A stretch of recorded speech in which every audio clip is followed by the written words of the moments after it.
Welcome to the 3 Championship Drive podcast, hosted by me, your favorite podcaster's favorite podcaster, Lance Caporossi.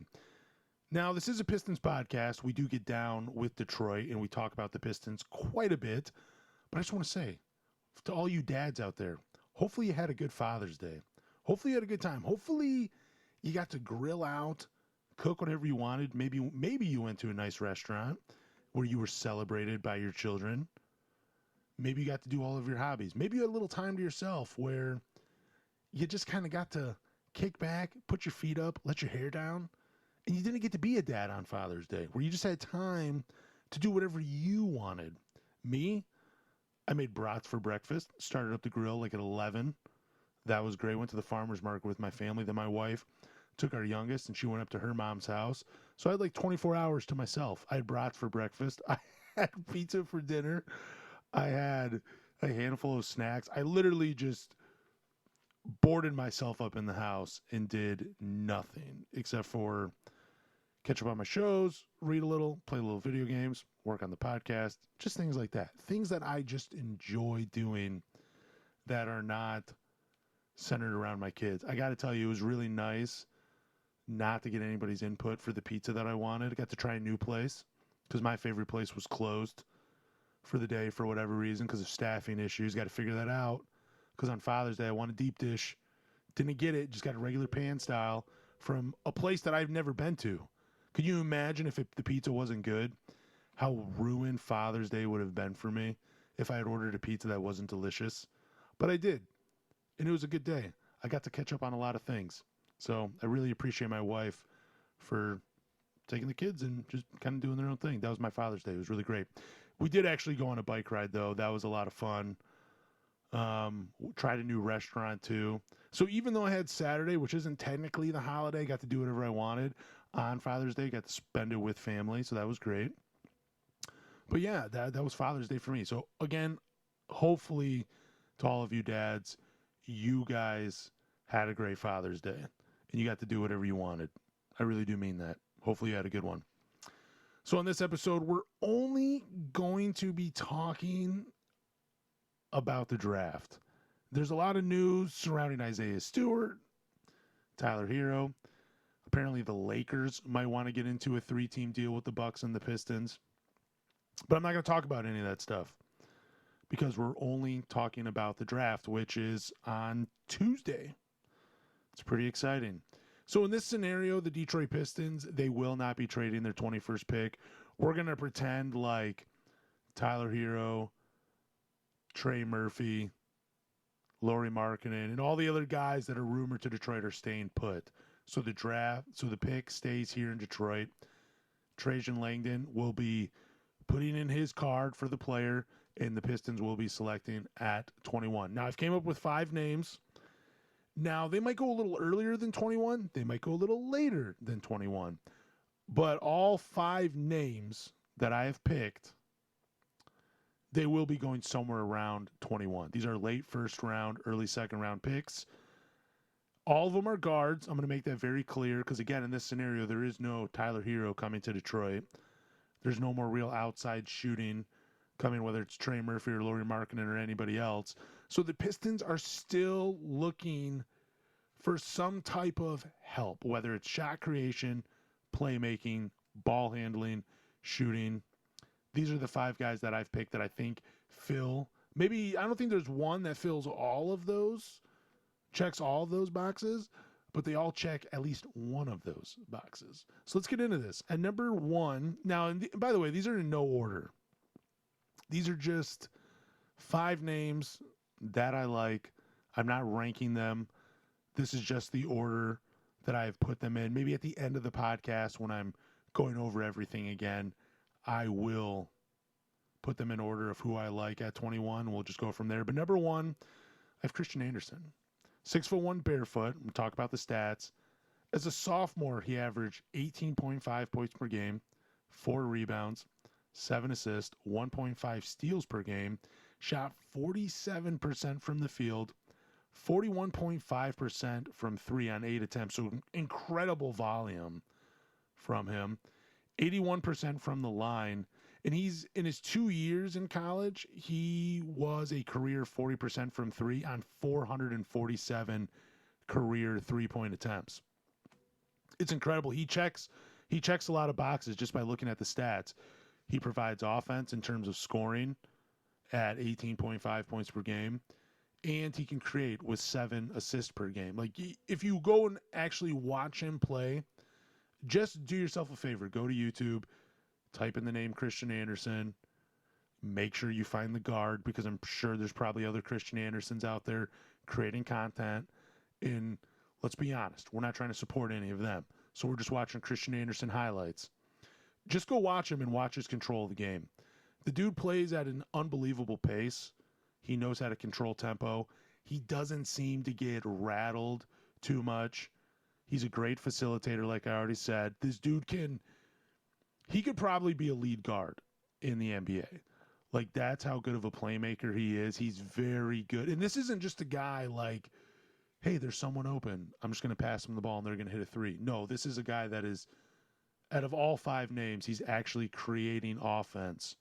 Like, the passing he does sets guys up to get a better shot than they would have if he had not passed them the ball. Like, he's a very good facilitator. He can play off the ball, which is something you need if you're going to pair him up with Cade Cunningham. That's the thing that worries me about him the most, and really the next guy I'm going to talk about here in a minute, is can they play off the ball? Because these are 2 ball-dominant guards that I'm about to talk about.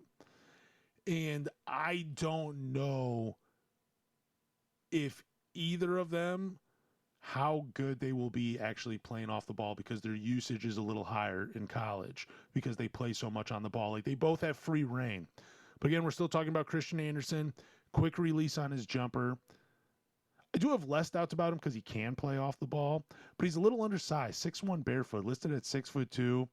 Needs to add weight, see if he can play with a little bit more. I know he did gain some muscle since his freshman year, but that's Christian Anderson. He's the number 1 guy I'm talking about. Great three-point shooter, 40% on 447 attempts, 7 assists per game. Took a huge leap as a scorer and as a playmaker from his freshman to sophomore year. I'm high on Christian Anderson. I do love me some Christian Anderson. Even though he can play off the ball, my doubt still is, can he really play off the ball with Cade Cunningham? Because he is such a ball-dominant guard in college. So hopefully if they draft him at 21, we'll get to find out. Now I have Okorie, Ebuka Okorie. He's 6'1", barefoot. Now this is like, he's a dynamite scorer in college. 23 points per game, 4 rebounds, 4 assists, 2 steals, 46.5% from the field, 35% from 3 on 6 attempts, 83% from the line. Look, he's a very, and I do round up real quick, just so if it's at 0.5, I just say 0.5, but I do round up for all the stats. He's a very good scorer. This guy when he was at Stanford, he got free reign. They just said, do whatever you want to do. Now, some people may disagree with that. I feel like that's a great opportunity for a guy to learn. But he is like the ultimate combo guard in this draft. Like, he's just a scorer. I think if you're drafting him, the first idea you have to have for him is like, what can he do for me off the bench? Is this a guy that can give me buckets off the bench at a high volume and efficiently? Or, because if he can't do that, I don't know where he plays at in the NBA, because I don't think he's a good enough playmaker. I don't think he's going to be a good enough lead guard. He's undersized to start at the 2, unless you play him in a bigger lineup where you have a 6'6" point guard like Cade Cunningham. You have wing players that are over 6'7". You have a center that's close to 7 foot. Like, there are ways to hide him. It's just, if he's not coming off the bench and scoring, I don't know where he fits in the NBA. Now, I called him a combo guard. He's very good at generating offense. He was near the top of like unassisted shots in the paint, or just goes to show you, like, he did not rely on his teammates to create offense for him. This is a guy that's a wizard with the ball. Like, just go watch him move with the ball again on YouTube. Just watch him hunt for his shot. He's very good with the ball. He likes to make he can make the defenders dance with him. He can put him to sleep. He can pull some hezzies. He's very good. He's a very good isolation scorer.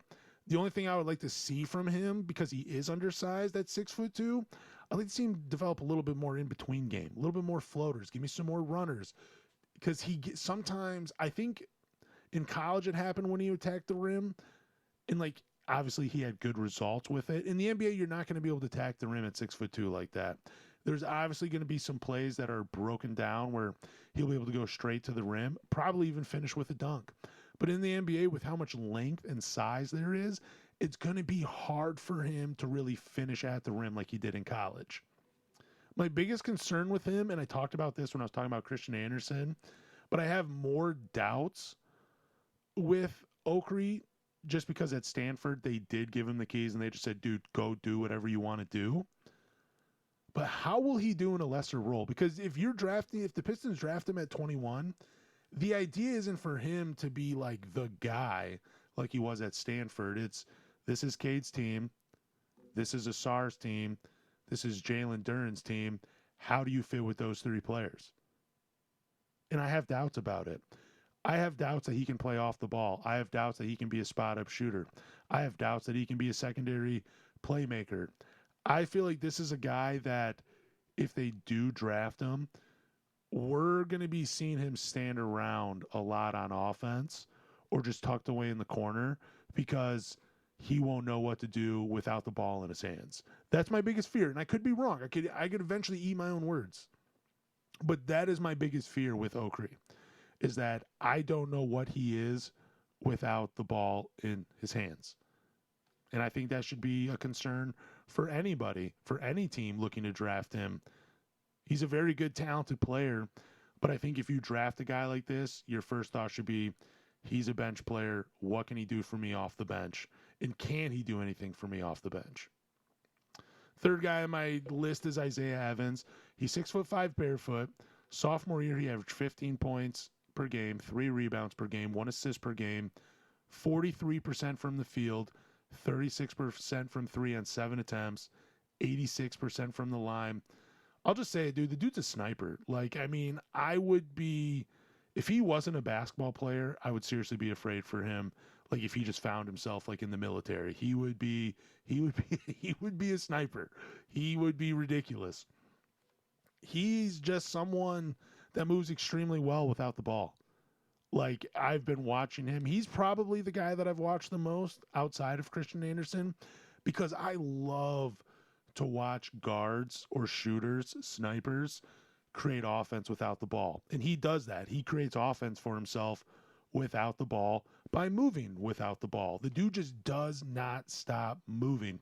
He kind of reminds me of Rip and Reggie Miller in that sense, and like Kyle Korver and Duncan Robinson, and really even like Tim Hardaway Jr., guys that are just movement shooters, guys that they can move without the ball, they can get the ball, and the first thing is, I'm just going to throw it up. And that's what he does. Like, he knows his role. This is a guy that was like probably 13 years old and just told himself, I'm going to make the NBA just by being a sniper. So what do I got to do to get my shot off? And that's all he does, is he can just shoot the ball. He lacks creativity with his handle. He's not a creator. He's just a shooter. You got to hope that, like, I don't even care if he doesn't develop any other parts of his game, as long as he continues to move well without the ball and get a shot off. Those are the two things I care about from Isaiah Evans: moving without the ball and shooting the ball. That is it. I don't need you to be a creator. I don't need you to be a secondary playmaker. I don't need you out there over dribbling, getting yourself in trouble. I don't need that from Isaiah Evans. He's very good at moving without the ball and getting a shot off. Now, the one thing I would like to see him do, and he did become a better defender, but just turn up the intensity. Like, if they draft Isaiah Evans at 21 with that jumper, you better bring me some Klay Thompson defense, man. That's what I need to see for my two guard. Like, forget the creation, hit shots, move without the ball, and play defense. Those are the three things I need you to do: move, shoot, play defense. That is it from Isaiah Evans. And I think he can do that. I think that is a real role for him in the NBA. Like, I don't think he'll be a superstar. I don't think any of these guys will be a superstar or an all-star because at 21, you just don't really find guys like that. But being a good high-end role player in the NBA, yeah, I think all 5 of these guys could do that as long as they're brought into the right organization. Number 4 on my team is Bennett Stirtz. He's 6'2" barefoot. That's a little disappointing because he was listed at 6'4", and I mean he's going to be playing in shoes anyway, so he'll probably be closer to 6'4" with the shoes, the socks, the tape, the ankle braces, whatever. But in his senior year at Iowa, he averaged 20 points per game, 3 rebounds, 4 assists, 1 steal, 48% from the field, 36% from 3 on 7 attempts, and 85% from the line. In terms of an offensive player, he might be the most complete on this list. I mean, he can score from all 3 levels. The 3, the mid-range, he can attack the rim. He can virtually do it all. He can play in isolation. He can play in the pick and roll. He's pretty good at creating for others. I don't think he's an elite playmaker, but I definitely think he can be a secondary playmaker because he sees the floor well enough. It's just, I don't know how much he'll be able to do at the NBA at the NBA level because he's not a very good athlete by NBA standards. Like, he's a better athlete than me and everybody listening, but by NBA standards, he's kind of average, subpar. I just don't know if he'll be able to bring all of this to the table. I think if you draft Bennett Stirtz at 21, he's going to be a guy that provides shooting and secondary playmaking. And I don't know if you'll see the isolation stuff. I don't think you'll actually see him in the pick and roll. This is not a guy that I'm betting on to run the offense when Cade sits. I still think that stalls. But a guy that could potentially play off of Cade as a shooter, and maybe as he develops more in the NBA, could he create his own offense? I don't know. I'm worried about Bennett Stirtz because even though on every level in college, whether it was D2, whether he was at Drake or whether he was at Iowa, he has played really well. And like his stats aren't that different playing in the Big Ten, playing versus like the MVC or whatever conference Drake plays in.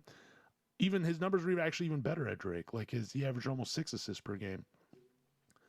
But this just, like when I watch him, he kind of, I'm not going to say a name, but he kind of reminds me of someone that's like too good for college, but not good enough for the NBA. Because when you're watching him at Iowa, his game is just kind of all over the place. Like they trusted him pretty much to carry their offense, and that's what he did. But I just don't see him getting away with all of that stuff in the NBA. If I had to take a guess, Bennett Stirtz is probably the guy that I'm probably down on the most, just because he does so much in college. And it's great. It's fun to watch. I just don't think he'll be able to do it in the NBA. And he took some tough shots in college. Like, if you go back and just go and, like, I think he's on No Ceilings. If you go to No Ceilings on YouTube and you watch Bennett Stirtz, you will see a lot of shots late in the shot clock. Like, we're talking 5 seconds or less where he's just throwing up a prayer because of the defender in front of him, whether it was like the length or the athleticism, he just couldn't get around him. Like, they almost stopped him, so he just had to throw something up. I think that's what it will be like in the NBA. I think it's going to be a steep learning curve for Bennett Stirtz when he gets to the NBA. I have faith that he'll be good. It's just, again, out of these 5 names, he's the one that I think won't produce at the NBA level. Now, number 5, Meleek Thomas. He's 6'3", barefoot. His 1 year at Arkansas, 16 points, 4 rebounds, 2.5 assists, 1.5 steal, 43.5% from the field, 42% from 3 on 5 attempts, 84% from the line. Played 37 games, started 21. He's a true combo guard who brings instant offense. He's someone that's really fun to watch because, like, he's shifty. He can dance with the ball. I think he over dribbles at times because he gets himself in trouble. But he can play on or off the ball. He's dangerous as a spot-up shooter. He excels at attacking closeouts. but he plays out of control. It's almost like there are times where he gets himself in trouble because he tries to drive into the heart of the defense. It kind of reminds you of Ron Holland when he's in transition trying to go 1-on-3. That's what you get with Meleek Thomas. Is there just has to be more experience. Like, he's a very talented player, and I think if he's one of these guys, dude, if he figures it out, he might be one of those dudes drafted in the 20s where you're like, man, dang, dude, in a redraft he would go so much higher. If he figures it out, that's something I could see with Meleek Thomas. But I just don't know. Like, he just plays out of control. He rushes possessions. He finds himself in trouble by forcing his offense. At least that's what I picked up on watching him. There were times where he would do almost nothing with the ball on offense. Like, he would just drive himself into trouble. And he would get, I don't want to say get locked up, but forced to take a bad shot or to pass out of it. Like, there's a steep learning curve for Meleek Thomas as well. Very talented player. Like, I could see if you just put him in a 6-man role, he could potentially thrive. Probably as a rookie, he could thrive in the NBA because he's so good at so many different parts of the game, especially on offense. Like, he's a true 3-level scorer. The other thing, too, just because he is undersized, like, I know he's listed at 6'5" in college. He's 6'3" barefoot, probably be 6'4" with shoes on, 6'5" with shoes on. He still can struggle at the rim, though, and I think that's another thing like it is for Okorie. Like, do you have an in-between game? Do you have a reliable floater? Do you have a runner? Or are you just someone that's going to go and try to attack bigs and get into the paint? Because if that's what you're planning on doing, you are going to struggle in the NBA. Those are my 5 names: Christian Anderson, Okorie, Isaiah Evans, Bennett Stirtz, and Meleek Thomas. I went with no bigs just because why? I mean, I know the Pistons need a 4, but I feel like the learning curve for bigs and to produce like right away, it's too much to ask. I think a guard, especially with the Pistons needing another ball handler, another shot creator, someone that can just hit an open shot that's created by Cade. You get, with these 5 guys, you're getting someone that can do that. The other thing I wanted to touch on, like, this is why I was saying, like, I didn't, when Trajan Langdon was like, yeah, it's hard to find shooting late in the draft. These are 5 guys that can all shoot the ball. Like, Okrie's the worst at 35% from 3. But, like, I think he comes into the league a better shooter than Asar. So I think it's weird for him to say, like, there's not shooting late in the draft when you're playing with one guy that can't shoot the ball already. Like, he would really have to go out of his way to find a worse shooter than Asar in this draft. I definitely think there's shooting late where the Pistons will be drafting. Now it just depends on if they keep their pick or not. But I'm going to rank these guys and who I like the most at 21. This is not a ranking of who I think will be the best, but Christian Anderson's my favorite at 21. Isaiah Evans is number 2 at 21. Meleek Thomas is number 3. Bennett Stirtz is number 4. And Okorie is number 5. Just because, like, again, with Okorie, I don't know how he'll do in a lesser role. But when you watch Christian Anderson, when you watch Isaiah Evans, when you watch Bennett Stirtz, when you watch Meleek Thomas, you can see how their game fits off of Cade Cunningham, which you don't get with Okorie. With Okorie, a lot of usage, keys to the team, got to do whatever he wanted, got to have fun. Who wouldn't? There's just too many question marks of how his offense will fit alongside Cade. But the other guys, I don't have as many questions of how their games fit alongside Cade Cunningham. It almost seems with the rest of the 4, it almost seems like a match made in basketball heaven. But we're drafting at 21. You got to keep your expectations low. There have only been 3 players named to an all-NBA team. That's Tyrese Maxey, Rajon Rondo, Michael Finley. Like, at 21, the chances that one of these guys or whoever they draft at 21 becomes like a true second option, game-changing, offense franchise-breaking player, it's very slim. It's very slim at 21. Keep the expectations low. I think the Pistons, I trust Trajan Langdon. if they do decide to keep 21, to make the right choice. Again, I like all 5 of these guys.